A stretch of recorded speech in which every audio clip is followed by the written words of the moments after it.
जम्मू कश्मीर विधानसभा चुनाव के दूसरे चरण में 26 सीटों के लिए कुल 239 उम्मीदवार अपनी किस्मत को आजमा रहे हैं। आपको बताते चले कि जम्मू कश्मीर विधानसभा चुनाव 2024 के दूसरे चरण का मतदान लगातार आज जारी है। दूसरे दौर में 6 जिलों की कुल 26 सीटों के लिए मतदान हो रहा है और इस चरण में 25 लाख से अधिक मतदाता 239 उम्मीदवारों की किस्मत का फैसला करेंगे। तो वहीं आपको बताते चले कि लगातार वोटर्स जो है वो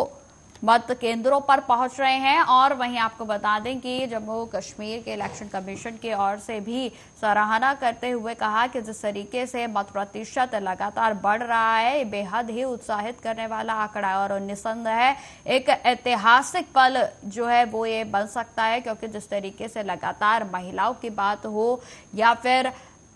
लोगों की बात हो, युवाओं की बात हो या फिर किसी की भी बात हो, वृद्धों की बात हो, हर कोई अपने मत का अधिकार जिस तरीके से उसको प्रयोग करने के लिए मत केंद्रों पर पहुंच रहा है, बेहद ही सराहनीय है और बेहद ही उत्साहित जो है वो मतदाता देखने को मिल रहे हैं। तो वहीं आपको बताते चले कि चुनावी पारा भी अपने पूरे चरम पर है। जम्मू कश्मीर के विधानसभा चुनाव के तीसरे और अंतिम चरण के लिए कांग्रेस नेता राहुल गांधी जम्मू पहुंचे हुए हैं और जहां पर उन्होंने रोजगार समेत कई मुद्दों को लेकर केंद्र सरकार पर निशाना साधा। रैली को संबोधित करते हुए उन्होंने कहा कि आपके साथ अन्याय हुआ है, आपका लोकतंत्र आपसे छीन लिया गया।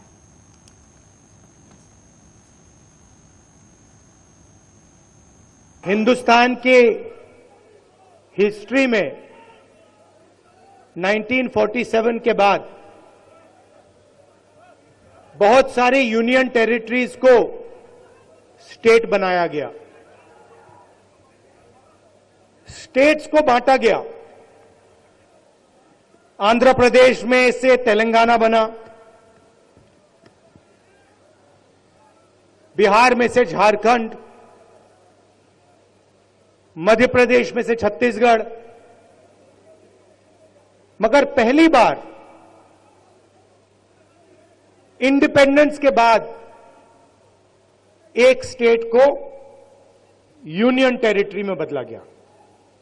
वो जम्मू कश्मीर के साथ हुआ है और मैं इस स्टेट से आपसे कहना चाहता हूं कि यह आपके खिलाफ अन्याय है।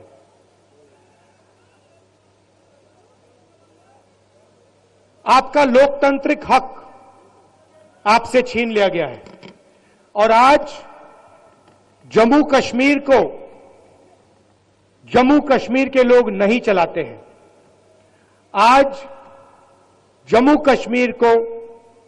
दूसरे स्टेट के लोग चलाते हैं। हमने सोचा था कि चुनाव से पहले आपको स्टेटहुड वापस मिल जाएगा और सही तरीका वही था। सही तरीका था कि पहले स्टेटहुड दो और उसके बाद चुनाव कराओ। अब ठीक है, पहले चुनाव करा दिया, मगर हम चाहते हैं कि जल्दी से जल्दी आपका जो लोकतांत्रिक हक है, जम्मू कश्मीर का जो स्टेटहुड है, वो आपको वापस मिले। हिंदुस्तान के हिस्ट्री में देखिए, जिस तरह से पहले फेज में जब जम्मू कश्मीर के चुनाव में 60% से अधिक मतदान हुआ, जिस प्रदेश में जहां आतंकवादियों की धमकियों के चलते हुए चुनावों में शायद सिंगल डिजिट में मतदान होता था या कुछ डबल डिजिट के शुरुआत में मतदान ऐसा हो पाता था, उस प्रदेश में आज 60-61% का मतदान होना और आज शायद वो रिकॉर्ड भी टूटेगा, एक नया रिकॉर्ड बनेगा। ये मतदान होना अपने आप में इस बात का परिचायक है कि भारत की सरकार द्वारा उठाया गया कदम, भारत में जम्मू कश्मीर में आतंकवाद की जननी 370 को समाप्त करने का कदम, जम्मू कश्मीर की जनता उसके साथ में खड़ी है और जम्मू कश्मीर की जनता ने उस विषय को निश्चित ही बहुत सकारात्मक तरीके से लिया है।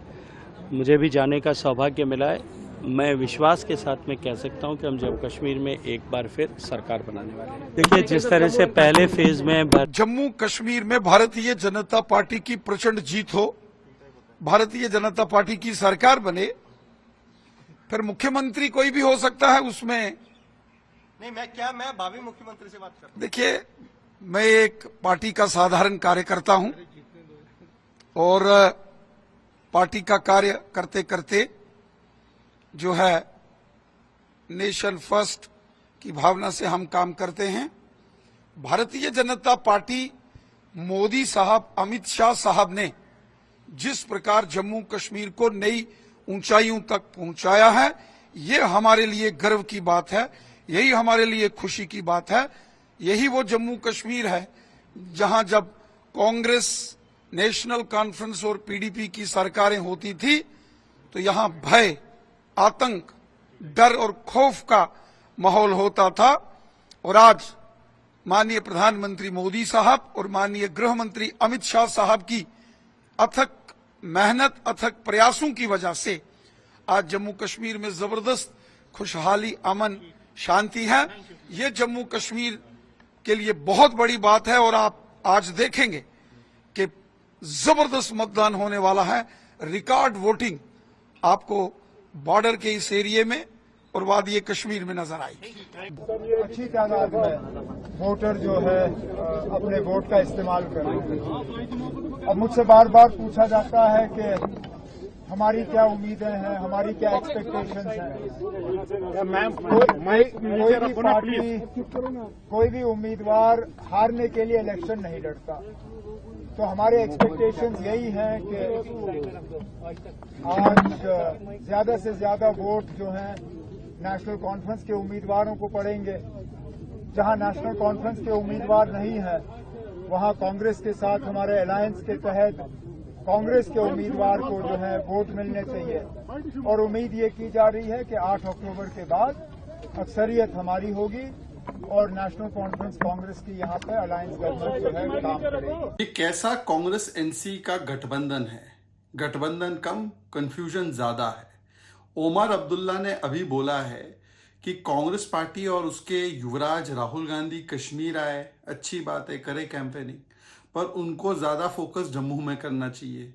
लायंस शेयर ऑफ टिकट्स उनको जम्मू में मिले हैं, पर अभी तक उनका कैंपेन ही शुरू नहीं हो पा रहा है। और वो बता रहे हैं कि किस प्रकार से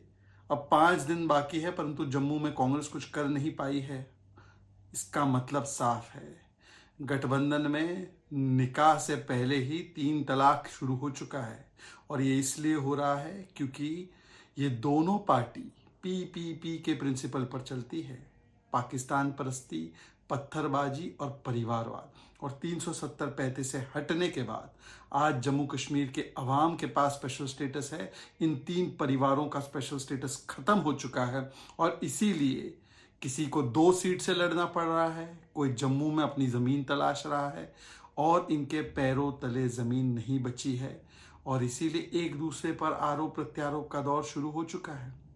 India alliance, Congress NC alliance, no mission no vision, only confusion, only family का एम्बिशन एंड ओनली अपना अपना करप्शन। ये कैसा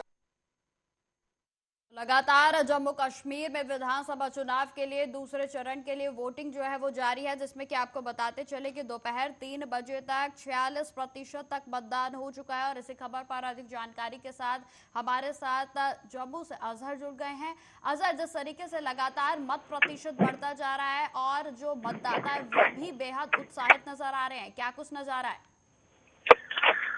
देखिए, दूसरे चरण के मतदान जो सुबह तकरीबन 6 बजे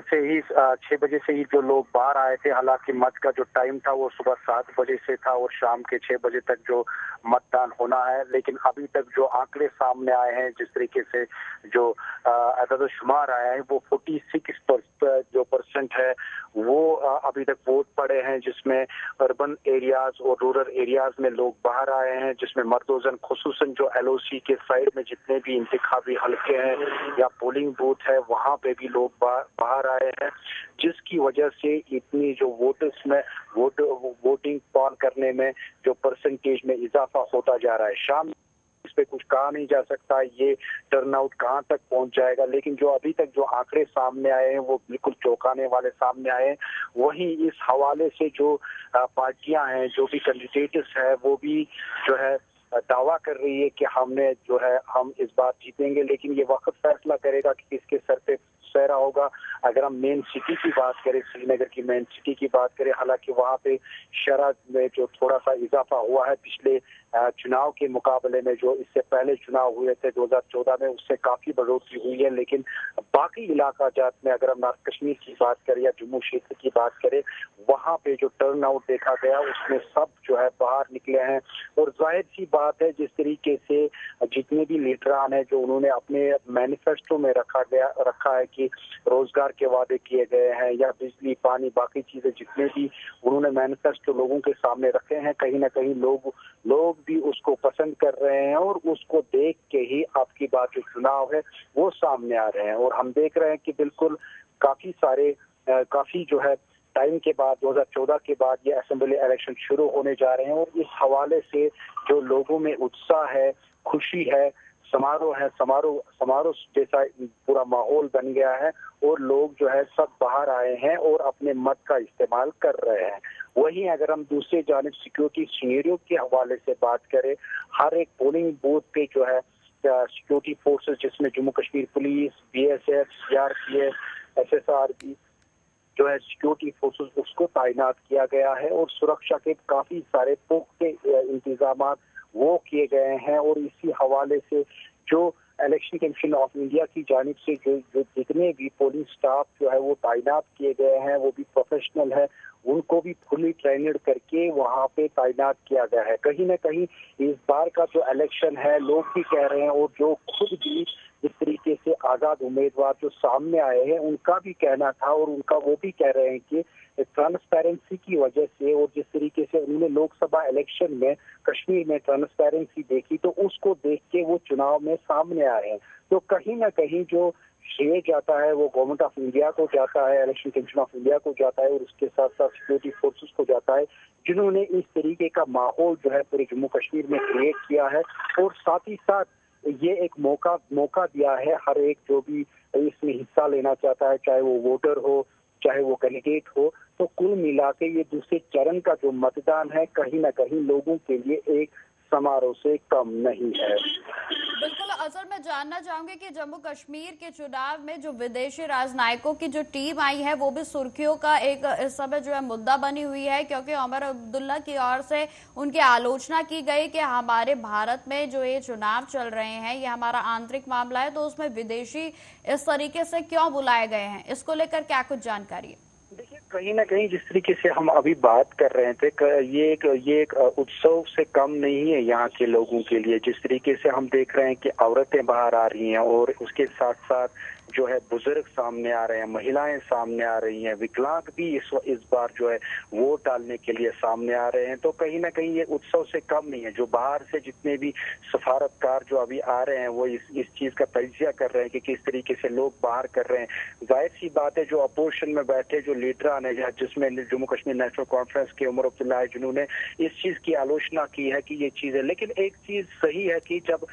कोई कहीं पे कोई अच्छा चीज होता है, कोई अच्छा काम होता है, उसको देखने के लिए बाहर से ही लोग आते हैं। इससे पहले जब हम देखते थे कश्मीर से जब भी कोई सुर्खी आती थी या कहीं पे भी इंटरनेशनल लेवल पे बात चलती थी, यूएनओ में बात चलती थी, वो तो पैलेट के हवाले से बात चलती थी, स्टोन पेल्टिंग के हवाले से बात चलती थी। लेकिन अगर आज की डेट में कोई बाहर से आ रहा है वो कश्मीर के माहौल के बारे में, यहाँ की शांति के हवाले से बात करता है, जाहिर सी बात है अपोजिशन वालों को इस बात को लेके आलोचना करना ही है। और इस चीज को लेके कहीं ना कहीं यहाँ के लोग इस चीज को देख रहे हैं कि बाहर से भी लोग आते हैं, वो भी यहाँ पे यहाँ का व्यवहार देख के अपना जो लोग वोट कास्ट कर रहे हैं। कहीं ना कहीं ये एक अच्छी बात है, एक खुशखबरी वाली बात है। लेकिन सियासी हैसियत से अगर हम बात करें कहीं पे आलोचनाएं हो रही है, लेकिन दूसरी जानिब से अगर बीजेपी की बात करें या बाकी पार्टियों की बात करें जो अभी सेंटर में है या बाकी चीज, वो वेलकम करते हैं कि बाहर से आए हैं सफारतकार, वो यहाँ पे देख रहे हैं कि इलेक्शन किस प्रकार से हो रहे हैं। तो इसी तरीके से अगर हम आर्टिकल 370 के हवाले से बात बात करें, आर्टिकल 370 2019 में मनसूख ही हो गया था, वो उसको कलअदम किया गया था। लेकिन उसके बाद में जो भी माहौल कश्मीर में बना, चाहे वो वातावरण हो, माहौल हो या इनकाउंटर्स की बात करें, वो कहीं ना कहीं किसी हद तक कम भी हो गया। जिस तरीके से गृह मंत्री का भी मानना है या सिक्योरिटी एजेंसियों का भी मानना है कि मिलिटेंसी की जो अभी ग्राफ है काफी नीचे चला गया है, अपने अंतिम चरण में है। और वहीं से अगर हम जो अभी कैंडिडेट सामने है, जिसमें नेशनल कॉन्फ्रेंस या कांग्रेस की बात करें या बाकी पार्टियां हैं, जिनका मानना है कि